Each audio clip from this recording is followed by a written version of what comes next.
Hello, it's Randi Rhodes. Here's a clip from our show, and go to randyrhodes.com for the whole thing and a podcast. Buy a stinking podcast. Mary had a little man. The fault. We believe that all men are created equal. To the magnificent mosaic that is America. From radio beacon to radio beacon. I have a dream today. Change has come to America. Believe me. Knock, knock. Who's there? It's a figment of your imagination. Randi Rhodes Show. Turn up your mind. The U.S. budget deficit is soaring, and neither a tax cut nor a booming economy are putting a dent in it the way the president promised. The federal budget deficit increased by $113 billion in the fiscal year 2018. That's a 17% increase over the last fiscal year. That brings the deficit grand total to a whopping $779 billion this year. Now, since that's more money than most of us have, let me put this into perspective for you. The deficit is the difference between what the government gets in revenue. This is actually flipped, really. It's revenue minus spending. In this case, we've got spending minus revenue because we have more spending than revenue. But basically, it's what you take in minus what you spend. Falling tax revenues is what the problem is, because they can't keep pace with the increased spending on things like the military. Now, historically, large deficits have been associated with recessions or wars, things where the government has had to spend a lot of money on in order to finance them. So the War of 1812, big deficit. The Civil War, huge deficit. World War II, yet bigger deficit. I'm sorry, World War I was a big deficit. World War II was a yet bigger deficit. The financial crisis in 2008 led to large peacetime deficits in the years after, because the government spent billions of dollars to stimulate an economic recovery. But each of these large deficits was followed by some sort of belt tightening that shrunk the deficits, or in a very few instances actually created a budget surplus, where you take in more money than you spend. One of the biggest contributing factors to this year's deficit spike is the GOP tax cuts. Congress knocked off more than $1 trillion worth of forecasted tax revenue, and then boosted government spending at the same time. The Trump administration promised that the GOP tax law would actually decrease the deficit because it would unleash growth. Remember, the president talked about 4, 5, 6%. So far, we haven't seen that. Who believed that? Who actually believed that when they cut the taxes of the corporate masters?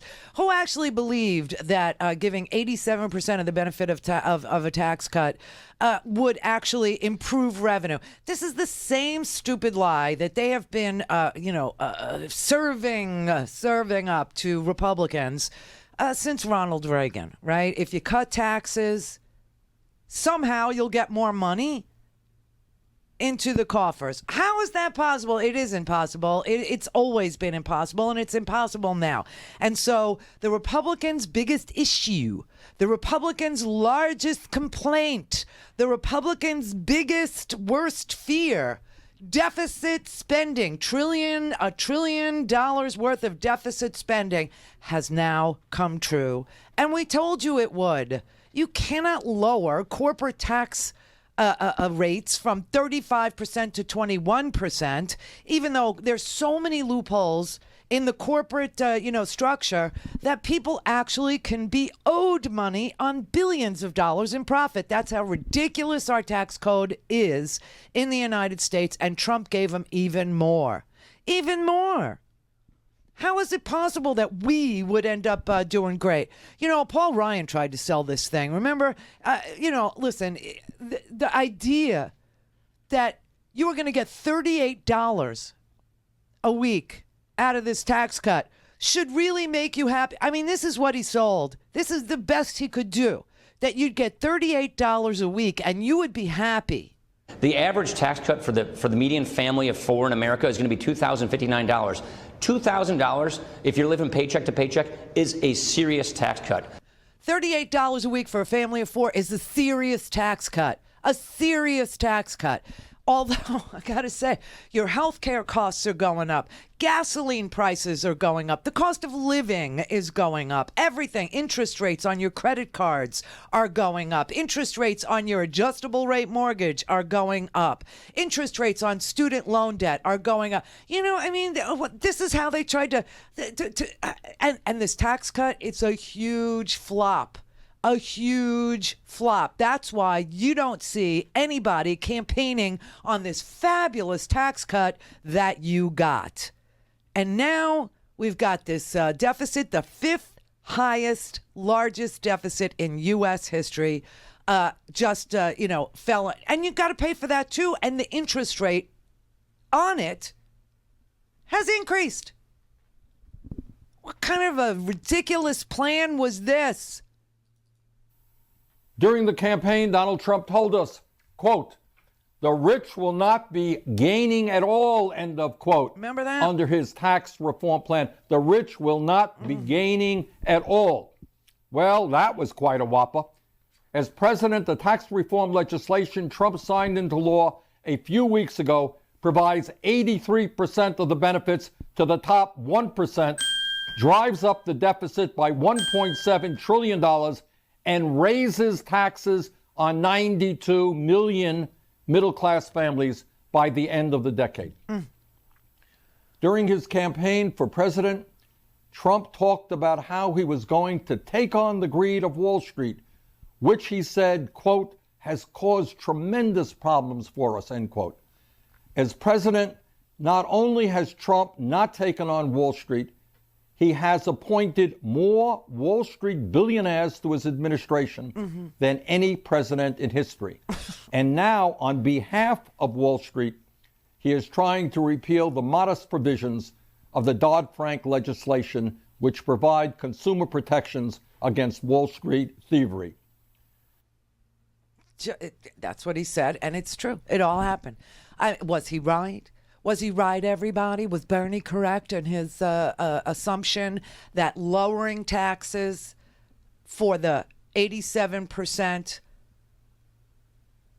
would cause a deficit? And I got to tell you, 60%, 6 in 10 Republicans see the deficit as their biggest problem. They see that as America's biggest problem. This is not America first. This is Trump first. This is Trump and his 500 pass-through companies. This is Trump and his real estate empire. Everything that happens in this country now benefits, Donald Trump and his Wall Street, hedge fund managers that he's, Sears is closing 142, is it 100? Yeah, 142 stores. And the president says, well, Sears has been mismanaged for years. Well, guess who was on the board of directors of Sears since 2005? Steve Mnuchin. Yeah. And his college roommate from Yale was the CEO of Sears. They also happen to run a hedge fund that they want to get paid first. So they want, when they, because they're going to file for bankruptcy. And when all that real estate that Sears stores occupy is sold, they want this money. I mean, this is such a cooked book. This is such a disgusting. And listen to what, Paul Ryan tried to tell you in 2011 about the position the Republicans take on the deficit. Oh, it's just, and of course, this was after they exploded our economy. They literally bankrupted so many Americans. It was historical. It was unbelievable what they got away with, okay? And then Obama had to go into some deficit spending in order to stimulate the economy and get us back into a recovery, which happened. And Ryan was beside himself. Last month, the president sent us his fourth budget. And it's the fourth budget with $1 trillion deficits. It's the fourth time the president decided to duck the tough issues and not deal with the drivers of our debt crisis that we all know is coming. Last month, Senator Reid said that they're not going to pass a budget for the third year in a row. We believe that we were sent here to solve problems. My dad, when I was a kid, told me you're either part of the problem or you're part of the solution. I believe that we were sent here by our constituents to be part of the solution. And so we're bringing a solution to the floor this week, and we're going to pass a solution that says here is how you get this economy growing. Here is how you avoid a bitter debt crisis. And the people who depend on the government the most, the poor and the elderly, they're the ones who are going to get hurt the first and the worst if we have a debt crisis. We not only have a moral but a legal obligation to pass a budget. And so we're going to lead with example. We're going to show how we get the path to prosperity, how we get the budget in balance, and how we get this debt paid off so that we can reclaim the American dream of leaving the next generation better off. And we're going to show that so that we can give the country a very clear and legitimate choice of two futures so they get to decide what kind of America they want to have and what kind of country we want to leave our children. Oh my God, the phoniness of this is just insane. I mean, so what do? They cut corporate taxes. They cut corporate taxes, the largest corporate tax cut in history. Okay, it's just an amazing corporate tax cut. And they raise military spending. And of course, what he's alluding to over there is the poorest are going to get hurt first, is because Republicans will go after Social Security, Medicare, Medicaid. They've already gone after food stamps in West Virginia. They already decided that you have to be working in order to get an EBT card. And you people that are disabled, go back to work, is what they're going to tell you. They've already told you this. They've already signaled it. They already said entitlement reform is now on the table. House Speaker Paul Ryan, he's already setting his sights on the next GOP project, entitlement reform. Yeah. During a radio interview, Ryan placed Medicare and welfare reform at the top of his list. Yep. Listen.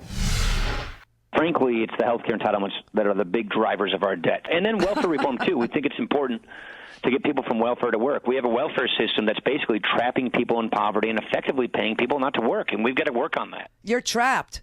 Don't you get it, everybody? You're trapped. Your poverty is really something that the Democrats trapped you into, is what we did. And they are going to go after. Look, they're not going to have the House. I just wonder about the Senate. But Social Security, Medicare, Medicaid, food stamps, disability, it's all on the table. Larry Kudlow said so, too.